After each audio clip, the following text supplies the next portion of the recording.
High কবুতর প্রেমী ভাই বোনেরা, কবুতর রিলেটেড সকল ভিডিও আমার পেজে পাবেন। আজকে আমার ভিডিও হচ্ছে আমার কবুতর সবগুলাই ডিম বাচ্চা করছে। দেখাবো আজকে কোন কবুতর ডিম বাচ্চা করছে। এটা হচ্ছে আমার ময়ূরপঙ্খীর বাচ্চা, গিলবাজের নিচে দিয়েছি ডিম, এখন বাচ্চা ফুটছে। ওরা অনেক বড় হয়েছে, খাবারও আছে ভালো ওদের পেটে। এগুলো হচ্ছে লক্ষার বাচ্চা, লক্ষা কবুতর। ময়ূরপঙ্খী এক একজন এক এক নাম বলে। ভালোই ওদের পেটে খাবার আছে। সকালবেলা দেখছি ওদের পেটে একটার পেটে খাবার নাই, পাশে পড়ে রয়েছে পাতিলের নিচে।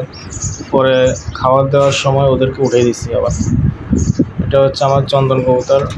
পরে আরেকটা কবুতর পায়রা হারানো গিয়েছে, আপনাদের তো বলছি। আর আছে এখানে ডিম, এগুলো হচ্ছে কিং কবুতরের ডিম। আমার ওরা ডিম দিছে, কিন্তু একটা জমছে একটা জমা নেই ডিমে। আর এখানে রয়েছে আমার লক্ষা কবুতর। ও ডিম দিয়ে দিছে। ওদের বাচ্চা ফুটছে কিনা এখন দেখবো। ও বাচ্চা তো দেখা যাচ্ছে, বাচ্চাও ফুটে গেছে। একটা ডিম তো এখনো ফুটে নেই।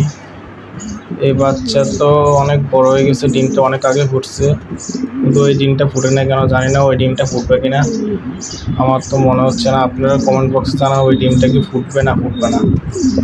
আমার তো মনে হচ্ছে এই ডিমটা ফুটবে না।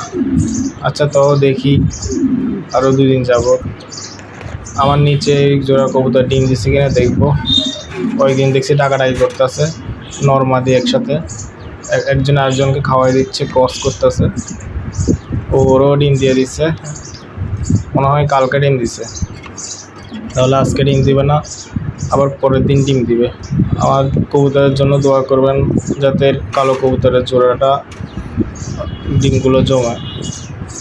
আর এখানে ওরকে নামাই দিয়েছিলাম, ও আমাকে ঠুকরে গেছে। ওর ডিম যখন ধরছিলাম অনেক ঠুকরে ও আমাকে। তারপরে এগুলো হচ্ছে আমার কবুতর।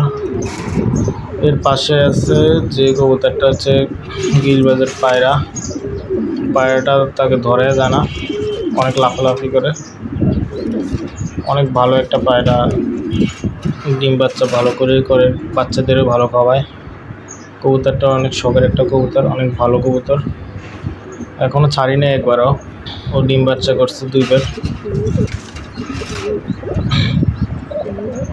এই হচ্ছে আজকে আমার কবুতর টপিক। আর নিচে রয়েছে আমার একলা কবুতর। ওর জন্য পাইরি এখনও পাইনি, খুঁজতেছি, কি করব জানি না। ওরে কিন্তু বিক্রি করতে ইচ্ছা করতেছে না। ও আমার অনেক শখের কবুতর। ও একটা পায়রি আছে, পায়রাটা উড়ে গেছে নতুন যখন আনছিলাম। ওদেরকে অনেক দাম দিয়ে কিনছি, কিন্তু ওর পায়রাটা যখন উড়ে গেছে আমার অনেক মন খারাপ হয়ে গেছিলো। থাক, ওই বিষয় না যা। আমার ভিডিওটাকে অবশ্যই লাইক করে যাবেন।